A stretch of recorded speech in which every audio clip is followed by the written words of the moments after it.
Hello friends, मेरे द्वारा आज आप सभी द्वारा पूछे गए प्रश्नों का उत्तर दिया जाना है। जैसा कि आप सभी को मेरे द्वारा सूचित किया जा चुका है कि प्रत्येक रविवार को आप सभी के बीच एक नए पहल कार्यक्रम के अंतर्गत आप सभी के प्रश्नों को उत्तर दिया जाना है। तत्क्रम में देखते हैं आज किसके किसके प्रश्नों का उत्तर दिया जाना है।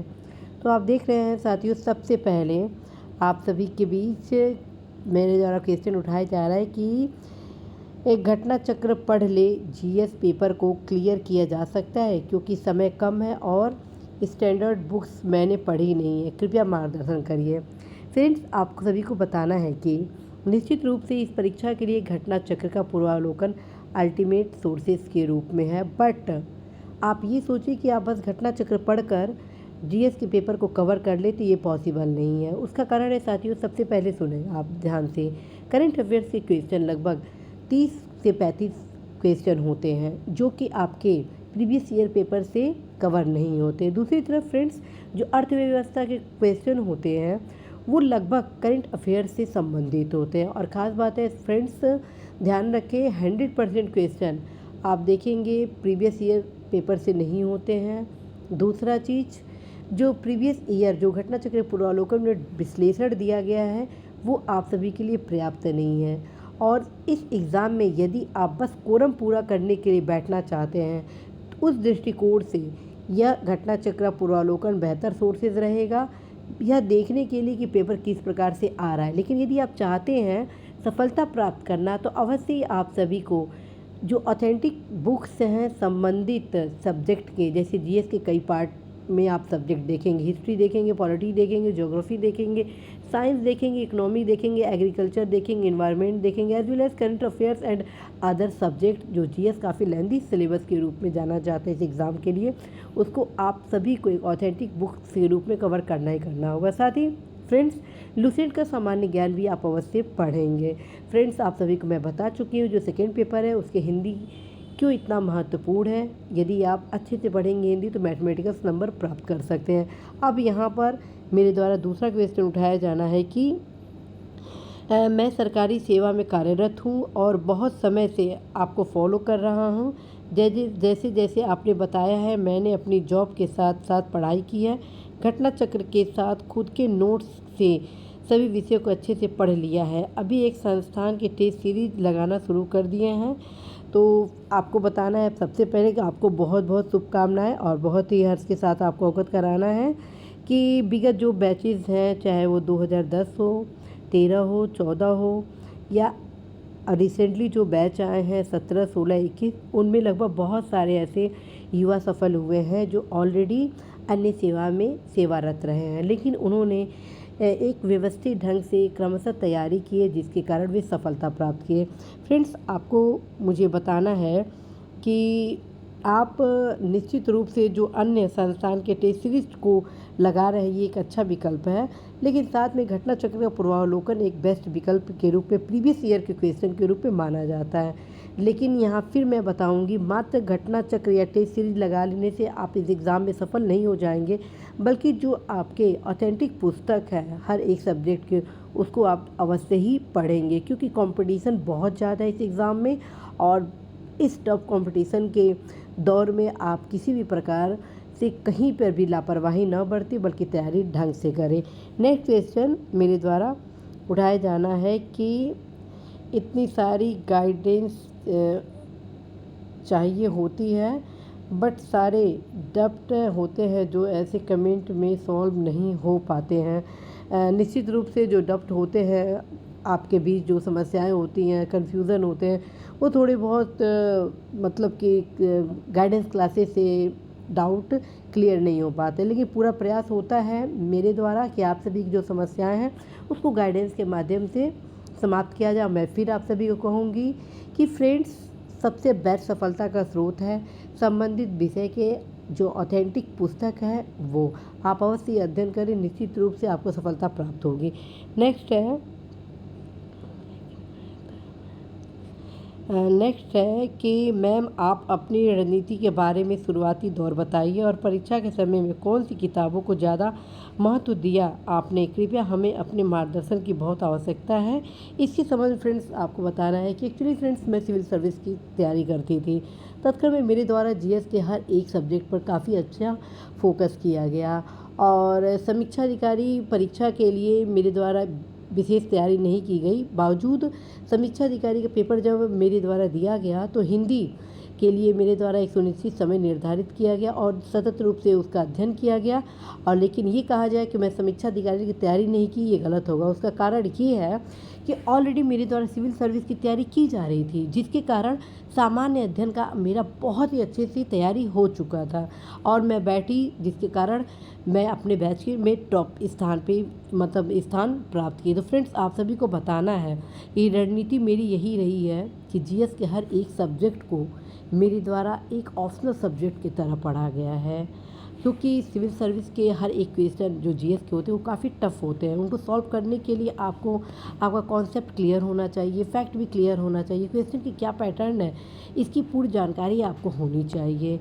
तो मैं आप सभी को हमेशा सजेस्ट करती हूँ फ्रेंड्स, देर भले हो लेकिन आप सही दिशा में तैयारी करें और सतत अगर तैयारी करते हैं तो आप अवश्य ही सफलता प्राप्त कर लेते हैं। फ्रेंड्स यदि आप कोई अन्य सेवा में सेवारत नहीं है तो 100% फ्रेंड्स पूरा समय आप इस एग्ज़ाम की तैयारी के लिए दीजिए, क्योंकि कंपटीशन बहुत ज़्यादा है। अब मैं दिल से चाहती हूँ कि आप लोग सफलता प्राप्त करें।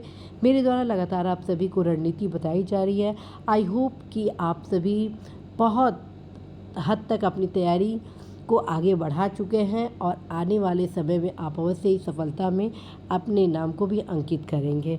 नेक्स्ट क्वेश्चन है कि किस सब्जेक्ट से कितने क्वेश्चन आते हैं और किस सब्जेक्ट पर विशेष फोकस करें की बात डिटेल। हाँ, इसके बारे में आप सभी को बताना चाहती हूँ कि ऑलरेडी मेरे द्वारा इसके संबंध में क्लासेस लिए जा चुके हैं, बट यहाँ पे मेरे द्वारा डिस्कस किया जाना है आपके प्रश्नों को उत्तर दिए जाने का। तो आपको बताना है कि निश्चित रूप से करंट अफेयर से रिलेटेड जो क्वेश्चन पूछे जाते हैं उसकी संख्या ज़्यादा होती है, हिस्ट्री से क्वेश्चन ज़्यादा होते हैं, ज्योग्राफी से संबंधित क्वेश्चन ज़्यादा पूछे जाते हैं। यदि अर्थव्यवस्था और एग्रीकल्चर अर्थात कृषि को मिला दिया जाता है तो इससे भी अच्छा खासा क्वेश्चन आ जाता है। कुल मिला के फ्रेंड्स मैं आप सभी से ये कहना चाहती हूँ कि जो भी मेन सब्जेक्ट है, जैसे करंट अफेयर्स हुआ, हिस्ट्री हुआ, ज्योग्राफी हुआ, साइंस हुआ, ये 4 सब्जेक्ट अत्यंत ही महत्वपूर्ण भूमिका निभाते हैं, जो कि 10 क्वेश्चन और 15 क्वेश्चन से ऊपर अपने महत्वपूर्ण स्थान सुनिश्चित करते हैं। बाकी एनवायरनमेंट हुआ, एग्रीकल्चर हुआ, सेंसस हुआ, यूपी से रिलेटेड क्वेश्चन हुए और छोटे छोटे जो सब्जेक्ट आपके जैसे कि रीजनिंग वगैरह हुए हैं, इन सब की भी महत्वपूर्ण भूमिका होती है। उसका कारण है कि आपके सफलता के लिए हर एक नंबर महत्वपूर्ण होता है। तो मेरा ख्याल ऐसा है कि जो लेंथी सब्जेक्ट है उसमें आप ज़्यादा समय दीजिए और जो छोटे छोटे सब्जेक्ट हैं अर्थात जैसे एग्रीकल्चर हो गया, पॉलिटी हो गया, आपके रीजनिंग हो गए, इन्वायरमेंट हो गया, सेंसस हो गया, यूपी हो गया, इस पे लगभग आधा से 1 घंटा देंगे तो वो पर्याप्त होगा। तो इस क्रम में फ्रेंड्स आप सभी अवश्य ही ध्यान रखें। अब मैं हमेशा आप सभी को बताती हूँ कि प्रीवियस ईयर क्वेश्चन को आप अवश्य ही पढ़ें।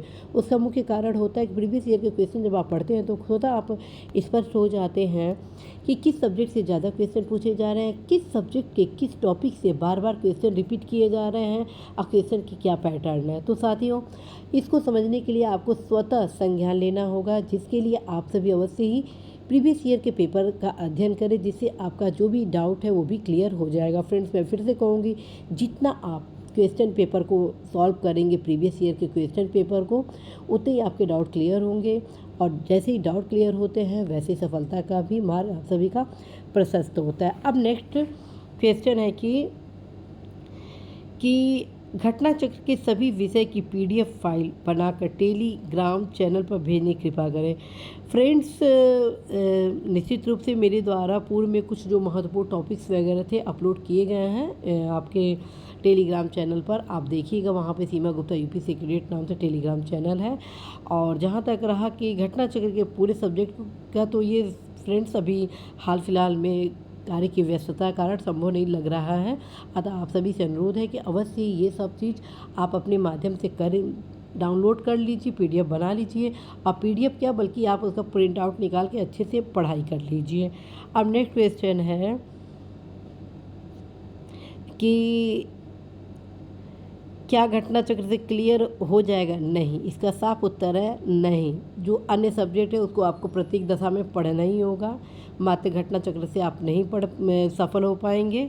अब नेक्स्ट क्वेश्चन है, RO में 110 मार्क्स 11 फेब 2024 एग्ज़ाम में आए हैं, कैसे 130 की जाए फोकस? अब मैं फिर यहाँ कहूँगी फ्रेंड्स, कितने नंबर किस में आए उससे कोई लेना देना नहीं है। आप चुपचाप 100 में 100% की तैयारी करें।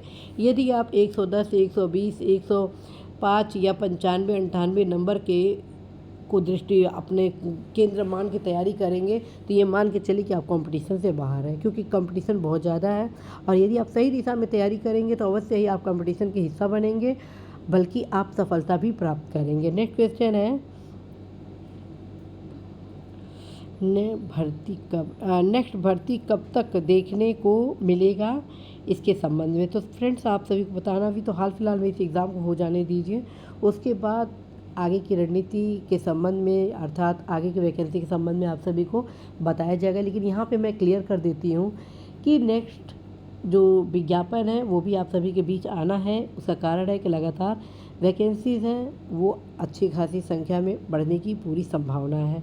नेक्स्ट क्वेश्चन है, मेंस निबंध एंड शब्दावली का तरीका, सोर्सेज बता दीजिए। फ्रेंड्स निबंध के संबंध में मैं आप सभी को बताना चाहती हूँ कि आप सभी को मेरे द्वारा ऑलरेडी कुछ महत्वपूर्ण टॉपिक बताए गए हैं। जी हाँ फ्रेंड्स, मेरे द्वारा लगभग 25 से 30 टॉपिक्स अपने पिछले कुछ निबंध की क्लासेस में बताए गए हैं, जिसके माध्यम से आप सभी को बताया गया कि कैसे आप संपूर्ण निबंधों की तैयारी करते हैं। फ्रेंड्स उन सभी की तैयारी मेरे द्वारा आप सभी को बताया गया है कि योजना अथवा कुरुक्षेत्र पत्रिका से आप कर सकते हैं। जैसे मान लीजिए शिक्षा का टॉपिक है, नारी का टॉपिक है, पंचायती राज का हो गया, लोकतंत्र का हो गया, निर्वाचन आयोग का हो गया, आतंकवाद का हो गया, पर्यावरण का हो गया। ये सब कुछ ऐसे टॉपिक हैं जो निबंध के सबसे ज्वलंत टॉपिक है, जिससे लगभग एक टॉपिक एक निबंध पूछा ही जाता है और निबंध कुल आपको 3 लिखने होते हैं। तो इसी प्रकार से जो अन्य महत्वपूर्ण जो टॉपिक है, विदेश नीति, भारतीय संस्कृति साहित्य, भारतीय कृषि अर्थव्यवस्था, भारतीय विदेश नीति, इसके संबंध में सारे सोर्सेज आपको एज ए योजना और कुरुक्षेत्र के संबंध में बताया गया कि इस मासिक पत्रिका के माध्यम से आप अपने टॉपिक को तैयार कर सकते हैं। साथ में आपको यह भी बताया गया कि आपको सभी योजना कुरुक्षेत्र नहीं पढ़ना है, बल्कि जो 30 टॉपिक बताया गया उससे रिलेटेड योजना अथवा कुरुक्षेत्र को आप बनाएंगे। और उससे करना क्या है, आपको उससे अपना फैक्ट कंप्लीट करना है। और जब एक बार अध्ययन करेंगे तो आपका जो कॉन्सेप्ट है वो क्लियर हो जाएगा। जैसे ही फ्रेंड्स आपका कॉन्सेप्ट क्लियर होगा, वैसे ही आप निबंध की जो सबसे महत्वपूर्ण चीज़ होती है, विषय सामग्री, कॉन्सेप्ट, फैक्ट, वो आपके दिमाग में आ जाता है, जिसके क्रम में जो निबंध के जो महत्वपूर्ण पार्ट मेरे द्वारा बताए गए वे सारे आप कंप्लीट कर लेते हैं। निबंध की शुरुआत कैसे करें, निबंध की प्रस्तावना कैसे लिखा जाए, निबंध के कितने भाग हैं, मेन पार्ट में क्या होना चाहिए, कैसी चुनौतियाँ लिखेंगे, कैसे उसका समाधान लिखेंगे, कैसे उस टॉपिक से रिलेटेड भारत सरकार, राज्य सरकार द्वारा तमाम कल्याणकारी योजनाएं आरंभ की गई हैं, उन सभी चीज़ों को आप लिखने की क्षमता डेवलप कर लेते हैं योजना और कुरुक्षेत्र को पढ़ के। और उसी क्रम में फ्रेंड जो शब्दावली है, तो शब्दावलियाँ बहुत ज़्यादा खास नहीं आती हैं इंग्लिश और हिंदी की, वे आप किसी भी पुस्तक से तैयारी उसकी कर सकते हैं। आप प्रयास रहेगा इस बार आप सभी को शब्दावली से संबंधित कुछ विषय सामग्री मैं आप सभी को इसी यूट्यूब चैनल के माध्यम से उपलब्ध करा दूँ। अब नेक्स्ट क्वेश्चन है कि मेडिकल फिजिकल टेस्ट भी होता है। यस फ्रेंड्स, जब आप सेलेक्ट हो जाते हैं, ठीक है, तत्क्रम में ये सारी प्रक्रियाएं कंप्लीट की जाती हैं। नेक्स्ट है, नेक्स्ट ईयर के लिए स्ट्रेटजी बता दीजिए। फ्रेंड्स नेक्स्ट ईयर के लिए स्ट्रेटजी सबसे पहले ये है कि आप सबसे पहले अपने इस एग्ज़ाम से संबंधित सिलेबस का अध्ययन करिए। जी हाँ फ्रेंड्स, जब आप सिलेबस का अध्ययन करेंगे तो आप अवगत हो जाएंगे कि इस एग्ज़ाम के 2 पार्ट हैं, प्रारंभिक परीक्षा और मुख्य परीक्षा। प्रारंभिक परीक्षा में सामान्य अध्ययन, अद्वितीय प्रश्न पत्र, सामान्य हिंदी है, और मुख्य परीक्षा में आपके 3 प्रश्न पत्र हैं, जिसमें सामान्य अध्ययन है, सामान्य हिंदी और निबंध है। सामान्य अध्ययन जो कि सबसे ज़्यादा लेंदी जीएस का सिलेबस है, वो एज इट इज़ फॉर्म में अर्थात ऑब्जेक्टिव टाइप में प्रारंभिक परीक्षा में भी है और मुख्य परीक्षा में भी है, ठीक है। एज वेल एज जो प्रारंभिक परीक्षा का जो आपका ये 6 टॉपिक है उस पे 1 माइनस करते हैं पर्यायवाची, तो 5 टॉपिक आपका मुख्य परीक्षा में पूछा जाता है। साथ ही मुहावरा लोकत्य पूछा जाता है, लेटर राइटिंग से रिलेटेड कुछ क्वेश्चन होते हैं, एज वेल एज कुछ शब्दावली से क्वेश्चन पूछे जाते हैं और निबंध कुल 3 पूछे जाते हैं। तो सबसे पहले आप अपने सिलेबस को अध्ययन करें कि आपके सिलेबस में क्या क्या है। उसके बाद आप स्ट्रेटजी के साथ सर्वप्रथम जीएस को अच्छे से कवर करें। हिंदी के लिए आज 1 घंटा लगभग 30 से 40 मिनट प्रारंभिक दौर में निकालें, टॉपिक वाइज उसकी तैयारी करें। और यदि आप अभी इनिशियल स्टेज पे हैं तत्क्रम में फ्रेंड्स आप क्या करें कि निबंध को पढ़ना आरंभ करें। मेरे द्वारा जो 30 टॉपिक बताया गया है उस 30 टॉपिक को केंद्रित होकर आप योजना कुरुक्षेत्र से पढ़ाई स्टार्ट कर दीजिए, क्योंकि जब तक आपके पास concept, fact as well as विषय सामग्री नहीं होगी तब तक आपकी तैयारी कंप्लीट नहीं होगी।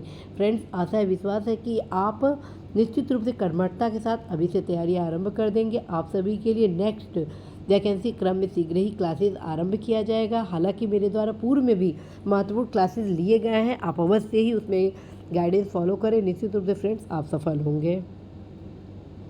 नेक्स्ट है